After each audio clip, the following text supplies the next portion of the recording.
In this video clip, we will be discussing the cranial bones. There are 8 cranial bones which help to form your skull. These bones are held together by sutures. In this superior view of the skull, we can see some of these sutures. They have this serrated edge appearance. You can see one here, and also one here as well. You can see a little bit of one posteriorly as well.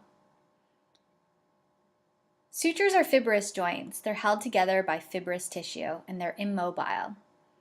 Anteriorly, we have a coronal suture. This particular suture lies within the coronal plane, and it separates the frontal bone from the parietal bones. Lying in the midline, we have the sagittal suture. This particular suture lies within the sagittal plane, and it separates the 2 parietal bones. We'll discuss the other sutures as we go along. The first cranial bone that we will discuss is the frontal bone. This particular bone is an unpaired bone, and it forms the majority of our forehead. From an interior view, we can also see a portion of this bone as well. So that we've removed part of the skull, now we're looking down into the skull.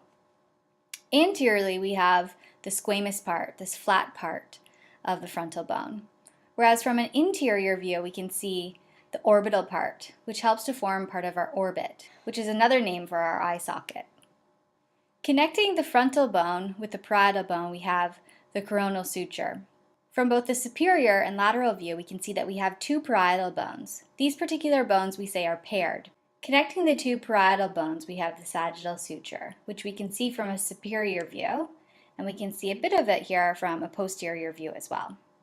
The parietal bones articulate posteriorly with this large bone here, which is called the occipital bone. And connecting them together, we have the lambdoid suture. Lastly, we have the squamous suture. This particular suture separates the parietal bone from the bone inferior to it, which is called the temporal bone. Here we can see our temporal bones. These particular bones are also paired, meaning that we have 2 of them. We can see the temporal bones from a lateral view, a portion of it, and also from an anterior view, we can see a bit of the temporal bone which goes inwards to help form part of the base of the skull. Here again is the squamous suture, separating the parietal bone from the temporal bone. From this interior view, we can also see the temporal bone, which I've highlighted here in red. Laterally, we have the squamous part of the temporal bone, and from an interior view, we can see the other portion, which is called the petrous part. This is the elevated portion of the bone. Another characteristic of this bone is the external auditory opening. This is the opening to your ear. Just posterior to the external auditory opening, we have the mastoid process. This particular process can be easily palpated through your skin. The temporal bone also projects anteriorly and helps to form part of the zygomatic arch. In this animation here, we have just one temporal bone, and we can see the different aspects of it. As it rotates around, we can see the petrous part and also the squamous part. Next, we have the occipital bone. The occipital bone is not paired, meaning that we only have one of them. From these 2 views, the one on the left is an interior view, and the one on the right is a lateral view. We can see that this particular bone forms the majority of the base of the skull. What I've highlighted here are the temporal bones, which it articulates with anteriorly. We can see the articulation from an interior view and also a lateral view. Highlighted here is the foramen magnum. Foramen means hole, and magnum means large. This is a large hole within the occipital bone. On either side of the foramen magnum, now we're looking at an inferior view, so from the bottom, and to orient you, down here would be anterior and up here would be posterior.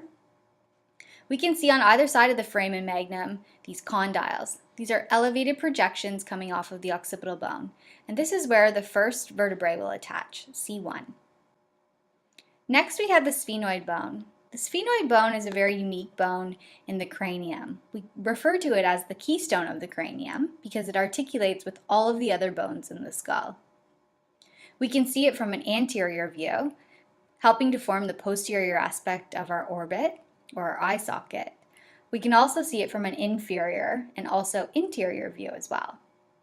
When looking at it from an inferior and interior view, it has this butterfly shaped or Batman shape to it. From an interior view, we can see some of its wings. What I've highlighted here in red are the lesser wings of the sphenoid bone, and what I'll highlight here with my arrow is the greater wings of the sphenoid bone. We can see portions of the greater wings from the inferior view as well. So here's the greater wing here, and here's the other aspect of the greater wing. Also, when looking at the lateral aspect of the skull, we can see portions of the greater wing as well. Lastly, we have the ethmoid bone. This particular bone is also unpaired, meaning that we only have one of them. From this interior view, meaning that we're looking down into the skull, we can see that the ethmoid bone is right within the frontal bone, or a portion of the frontal bone. Here from a lateral and anterior view, we can also see its location. When looking at the individual ethmoid bone, we can see some of its characteristics. This particular bone has lots of sinuses within it, or holes within it. And this helps to ensure that the bone is light, so our skull isn't too heavy. Other bones in the skull, or cranial bones, that have sinuses within them include our temporal bone and also our frontal and sphenoid bone. When we look at the characteristics of an individual ethmoid bone, we can see that on the superior aspect we have the crista galli. This resembles the comb on the top of a rooster, and this is why I have this picture here below. The perpendicular plate of the ethmoid bone, this area here, helps to form our nasal septum, which separates our nasal cavity into two parts. We'll discuss these bones in more detail in class. At the end of this tutorial, you should be able to answer the following 5 recap questions.